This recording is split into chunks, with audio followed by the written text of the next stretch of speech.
नमस्कार दोस्तों, मैं Vijay Singh will power institute के इस प्लेटफॉर्म पे आपका पुनः हार्दिक स्वागत एवं अभिनंदन करता हूं। आइए मित्रों, जो काव्य शास्त्र की क्लास हमारी कल हुई थी उससे आगे आज हम लोग कंटिन्यू करते हैं और हम लोग इसमें देखते हैं कि आगे क्या क्या चीज़ें बाकी रह गई हैं, उसे हम आप लोगों के समक्ष रखते हैं। जैसा कि हम बताए थे कि काव्य शास्त्र के आदि आचार्य भरत मुनि हैं। आचार्य भरत मुनि की ख्याति का आधार उनका नाट्य शास्त्र है। नाट्य शास्त्र में 36 अध्याय हैं और ये नाट्य शास्त्र का समय द्वितीय शताब्दी बताया गया है और इसी 36 अध्याय के 6वें अध्याय में रस संप्रदाय की चर्चा की गई है। इसी रस संप्रदाय में आचार्य भरत मुनि रस सूत्र बताते हैं। क्या बताते हैं? विभाव, अनुभव, व्यभिचारी भाव के संयोग से ही रस की निष्पत्ति होती है। कल हमने यहां तक बात की थी और आपको बताए थे कि विभाव के 2 पार्ट होते हैं, आलंबन विभाव और उद्दीपन विभाव। आइए अब उसी को हम लोग आगे बढ़ाते हैं तो देखते हैं कि हमारे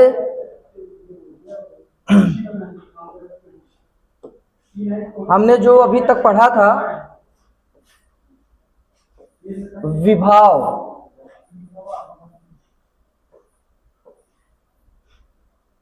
विभाव के 2 पार्ट हैं। पहला क्या है? आलंबन विभाव। क्या है? आलंबन विभाव। आलंबन विभाव। दूसरा क्या है? उद्दीपन विभाव। उद्दीपन विभाव।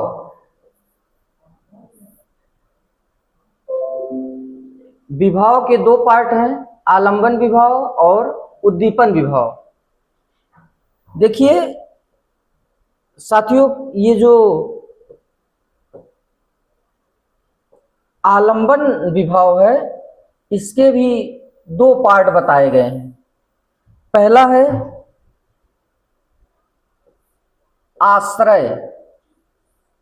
पहला क्या है मित्रों? आश्रय। आश्रय। दूसरा क्या है? विषय।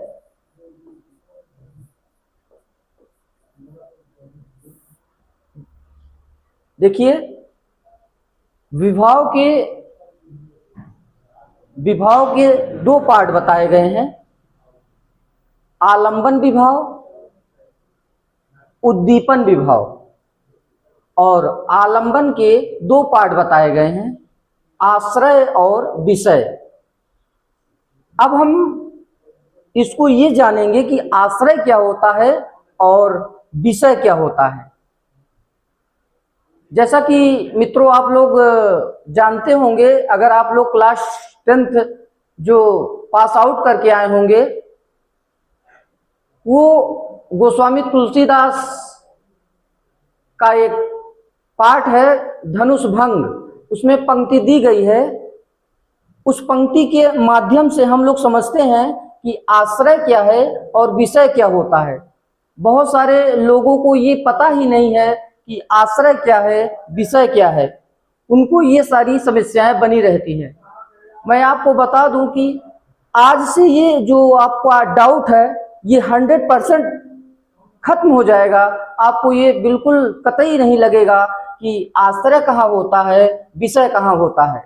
बिल्कुल क्लीन साफ लगेगा कि कोई भी पंक्ति बोली जाएगी तो आप कहेंगे कि ये विषय है, ये आश्रय है।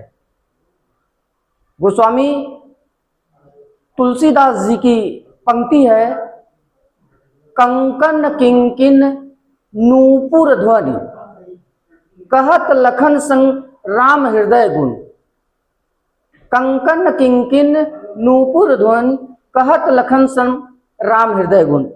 आइए पंक्ति को मैं यहां आपके समक्ष लिख देता हूं कि जिससे आपको डाउट ना लगे।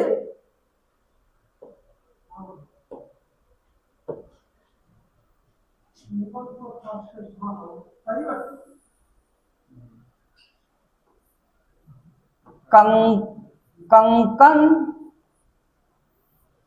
किंकिन कंकन किंकिन नूपुर ध्वनि।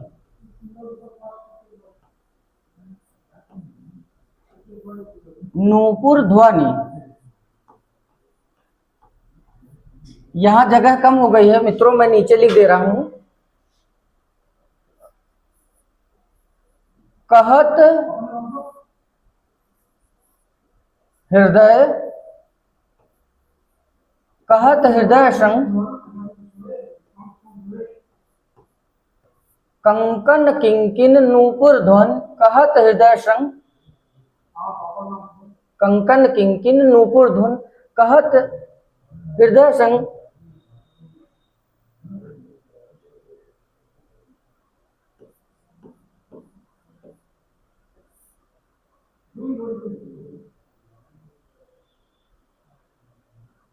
कंकन किंकिन नूपुर ध्वनि कहत लखन संग। थोड़ा मित्रों यहाँ थोड़ा सा गड़बड़ हो गया है, इसको थोड़ा सा मैं चेंज कर देता हूं।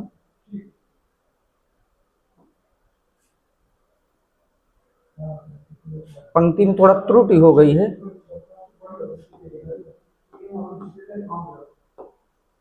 कंकन किंकिन नूपुर ध्वनि कहत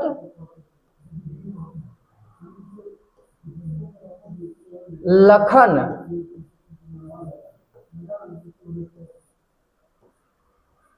संग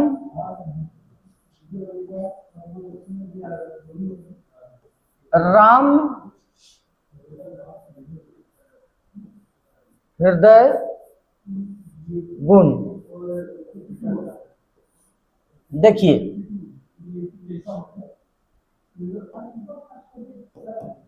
ये पंक्ति है, कंकन किंकिन नूपुर ध्वनि कहत लखन संग राम हृदय गुण। देखिए ये राम और सीता के विवाह के समय की पंक्ति है और ये बगीचे में दोनों लोग विचरण कर रहे हैं, घूम रहे हैं और वहां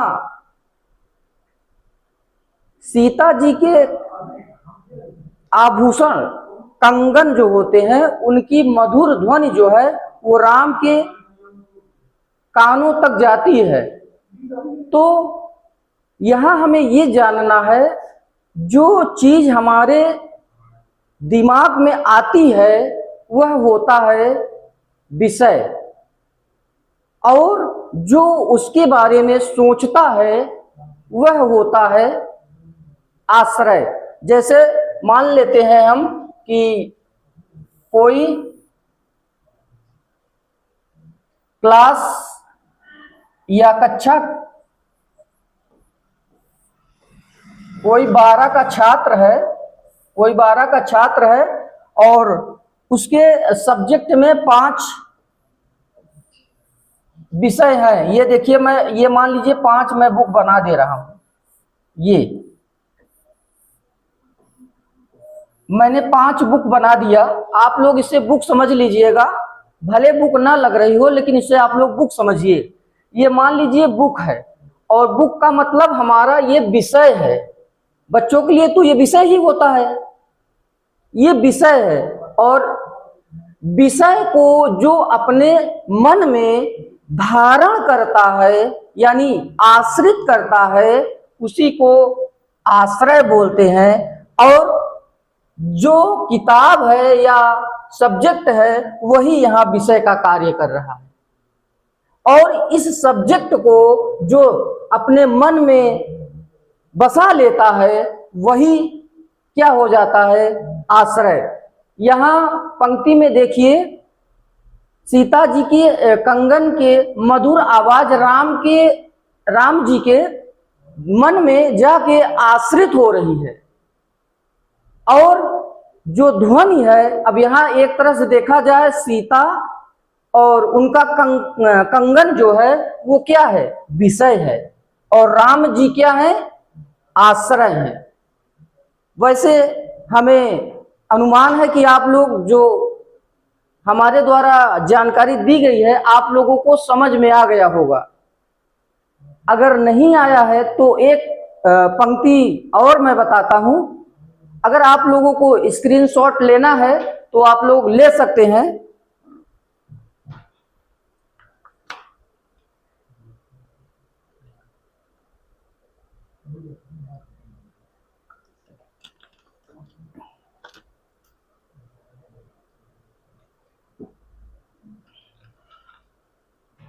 आइए मित्रों, अब एक पंक्ति और आपको मैं बताता हूं कि बतरस लालच लाल की मुरली धरे लुकाए, और सौह करे भौहन हंसाए, और देन कहे नट जाए।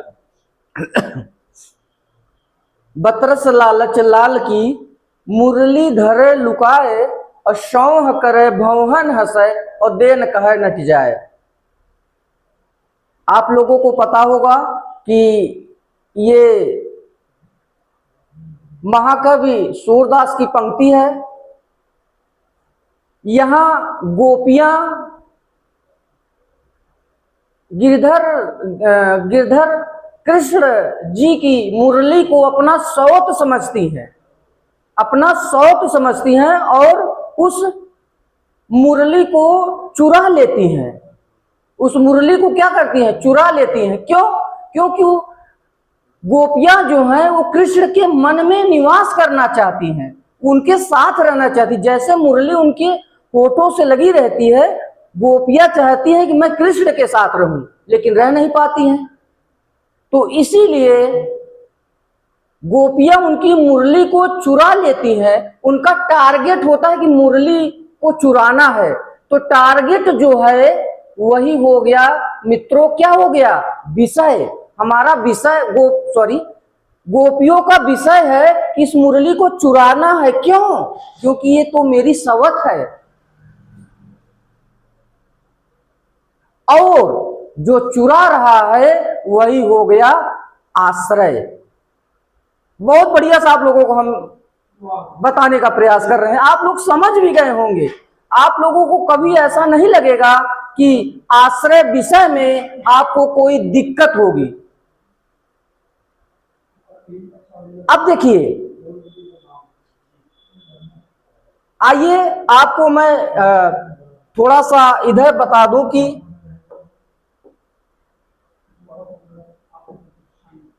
ये उद्दीपन क्या है। ये अब मैं आपको उद्दीपन बताने का प्रयास करता हूं कि उद्दीपन क्या होता है।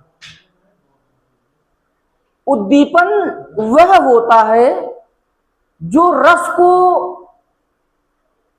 रस को बढ़ाता है, यानी उसके जैसे कोई श्रृंगार रस है, रस को बढ़ाने में जो सहायता प्रदान करता है उसे उद्दीपन कहते हैं। जैसे उद्दीपन कैसे होगा, जैसे बादल की घटाएं, सुंदर सुंदर गाने आ जाते हैं। देखिए, सुंदर जब गाने आ जाता है तो मन मस्त हो जाता है, मन एकदम मस्त हो जाता है। और ये कब होता है, कब होता है? आप जानिए कि सावन का महीना आने वाला है मित्रों, सावन का महीना। अच्छा, सावन का महीना कब होता है मित्रों? समझ लीजिएगा कि